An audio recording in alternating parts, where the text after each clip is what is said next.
Hi Mark, I'm Doris Wang Yaxing. My student number is S04411031. This week's TED Talk is Siddhartha Roy, Science in Service to the Public Good. I'm a junior of English major. Fresh out of college, I went to work for a consulting firm.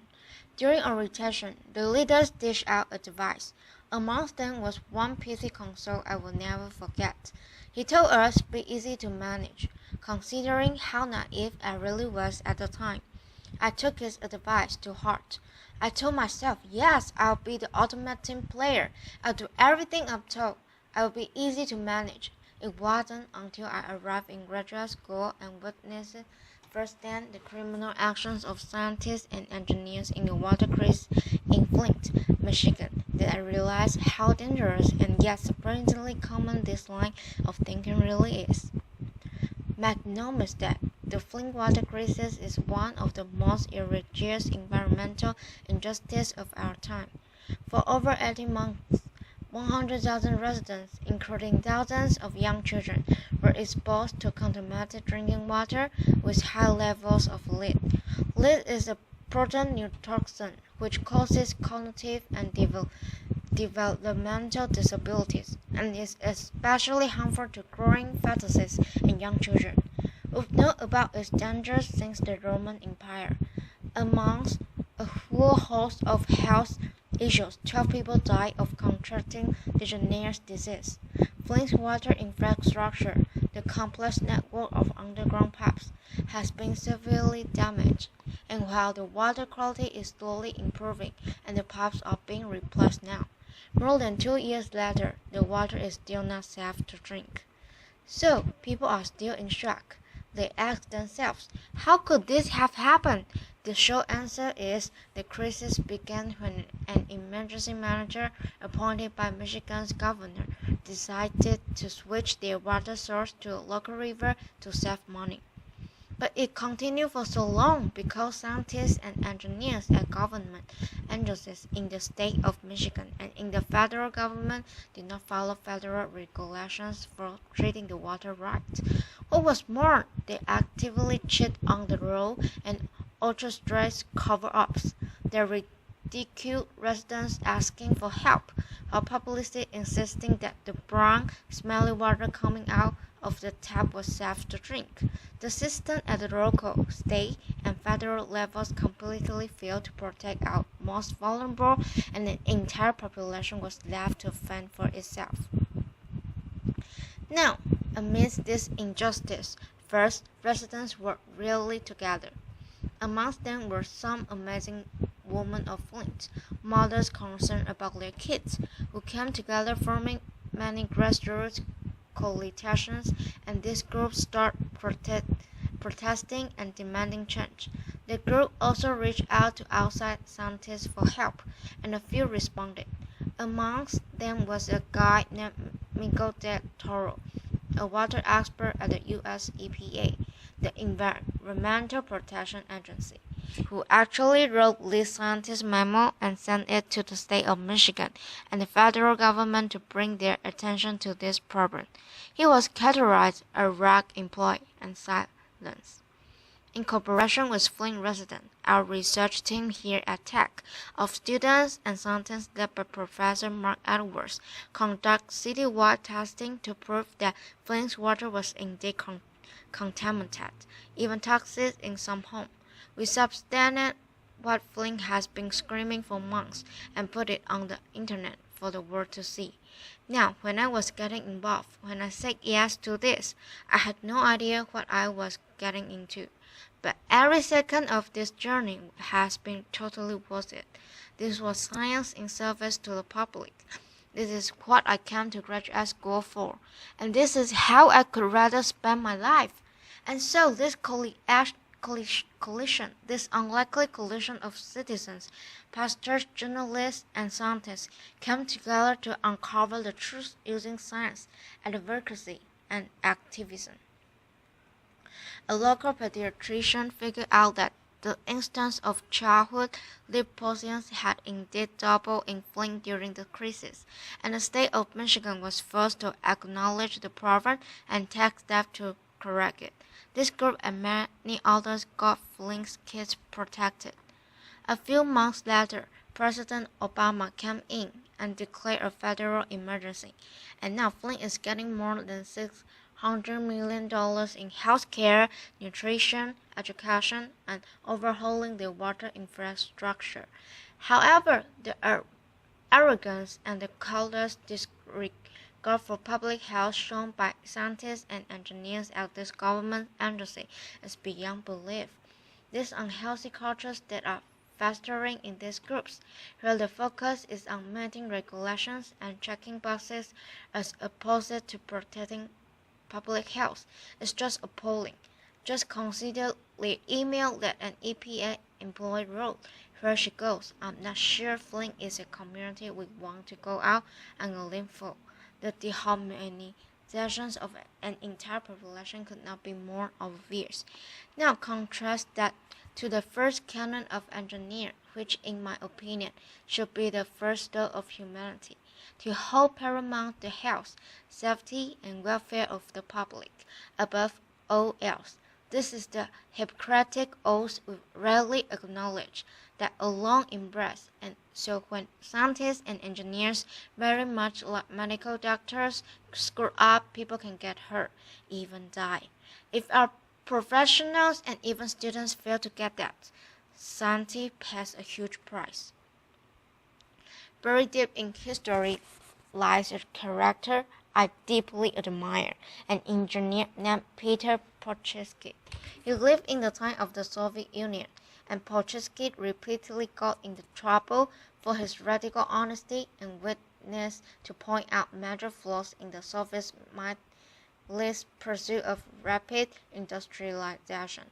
Everyone was expected to follow orders coming from the top. Anyone asking questions or offering feedback was unwelcome. The Soviets had created the largest army of engineers the world had ever seen, and yet most of them were mere cogs in gigantic machines heading for doom. Podolsky, on the other hand, implored engineers to look at the economic, political, and social consequences of their actions. In other words, be more public focused. His fearless voice of reason was seen as a threat to a political establishment, and just then had him executed in 1929. Podolsky's view on technocrats is very different from one that is still very popular, still very common, that of a dispassionate researcher working in his ivory tower lab, or near the engineer working in his cubicle. Brilliant, no doubt, yet somehow cut off from the world, shows little emotion, kind of like Spock from Star Trek, this guy. Laughter. Let's try and do the Spock salute. I don't think I'll succeed. See, I can be Spock. Thank goddess I can be Spock. Laughter. I was reminded of this distinction because a recent article came out in a very reputed scientist journal, which kind of characterized our Flink work as driven by Young's for idealism and Hollywood's dramatic sensibilities.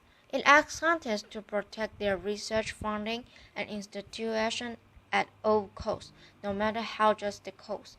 And if you think you have to get involved in something, even if it's an emergency, try finding an activist group or an NGO and obtain the full support of the academic community, whatever the means, before you get involved. Not one mention of our moral and professional obligation of preventing harm to the public, or the fact that we have all this expertise, resource, and for some even tenure to, accomplish this task. I'm not saying every science should be an activist. There are real and sometimes very painful consequences of speaking up, but to denounce this idea, the possibility so completely so that you can protect research funding, simply screams of self-serving courtesy, and these are not the ideas we could want to pass to our students. And so you might think, okay, all this sounds great, but you'll never completely change organizational cultures or invite mindsets in students and professionals to look at their work as a public good. Science in service to the public. Maybe so, but could a big reason for that be that we are not training our students right? Because if you look closely, our education system today is focused more on creating what ex-year professor Bill Weeks calls excellentship. Young people who are smart and ambitious, and yet somehow risk-averse, timid, directionless, and sometimes full of themselves. Now, kids, we fell in love with science when we were young, when we were kids, and yet we somehow spend most of our time during high school and college just jumping through hoops and doing things so that we can polish our resume instead of sitting down and reflecting on what we want to do and who we want to be. And so, the markers of empathy in our college graduates have been dropping dramatically in the past 2 decades, where those of narcissism are on the rise. There is also a growing culture of disengagement between engineering students and the public.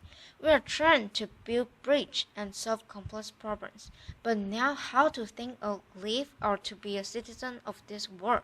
My undergraduate years was explicit job preparation. I cannot tell you how suffocating and painful it was at times. And so, some people think the solution to great engineers, to great scientists, is more technical training. Maybe so, but where are the discussions on ethical decision making, or building character, or discerning right from wrong? Considering this project that I deeply love and admire, it's called Heroic Imagination Project, a brainchild of Dr. Phil Dimbarzo, famous for the Stanford Prison Experiment. This program seeks to train school-going children around the world to look at themselves as heroes in waiting or heroes in training. So these young minds work overtime to develop skills and virtues so that when the opportunity comes, no matter what that opportunity be, to stand up and do the right things. In other words, anyone can be a hero. Think about the idea for a second. Why don't we teach science and engineers like that, wherein heroism and public service are seen as key values? Because indeed, it's often heroism that is not only the endowed to public indifference, but also to systemic evil like we saw in Flint. And so, dream with me that what a 21st century scientist/engineer could look like. Individuals who are driven to master a science so that they can serve society, and are also aware of the tremendous power their knowledge and decisions have. Folks who are developing their moral courage at all times, and who realize that conflict and controversy are not necessarily bad things if our ultimate loyalty is to the public and the planet. These are the people who will stand up like we did in Flint, not to be saviors or heroes in the media, but altruistic and fundamentally good actors that you and I can trust. Imagine fostering such a public-focused mindset in classes, on service trips and during activities during college or even high school, so that these young minds will hold on to these ideals when they actually enter the real world, whether that be consulting, academia, policy making, or even becoming the president of a country. Some of mankind's greatest challenge lies ahead of us. Contaminated drinking water is just one example. We could definitely use more. Nay, we desperately need more compassionate, upstanders, and public-focusing scientists and engineers who will strive to do right things and not be easy to manage. Thank you. Applause.